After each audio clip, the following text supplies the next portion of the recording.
Hi. సరే. Next ఏంటి? డిఫరెంట్‌గా ఎలా అప్‌లోడ్ చేయాలి? అండ్ మీషో గైడ్‌లైన్స్‌లో మనము ఎలా వెళ్లి చూసుకోవచ్చు యాప్‌లో అనే వాటి గురించి తెలుసుకున్నాం గదా! నెక్స్ట్ ఏంటి? నెక్స్ట్ ఇంకా డౌట్‌లు ఇంకా వస్తూనే ఉంటది. ఇంకా మీషో అంటేనే డౌట్‌ల పుట్ట. ఓకేనా గైస్? అండ్ జాగ్రత్తగా చూసుకోండి. అండ్ మీషో గైడ్‌లైన్ మిస్టేక్స్ చెయ్యకండి. ఓకేనా? మీషో గైడ్‌లైన్ మిస్టేక్స్ అస్సలు చెయ్యకండి. దాన్ని కూడా జాగ్రత్తగా ఫాలో అవ్వండి. అండ్ నేను వాటికి సంబంధించిన వీడియో కూడా లాంగ్ వీడియో చేసి పెట్టాను.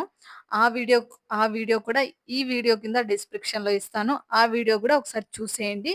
అండ్ బావుంటుంది. ఇన్ఫర్మేటివ్‌గా ఉంటుంది. అండ్ ఎడ్యుకేషన్ పర్పసంగా బావుంటుంది. ఓకేనా గైస్? అండ్ సబ్స్క్రైబ్ కూడా చేసుకోండి. సరేనా? చూస్తున్నారు గానీ సబ్స్క్రైబ్ చేసుకోకున్నారు చేసుకోకండి. చేసుకోండి. సరేనా?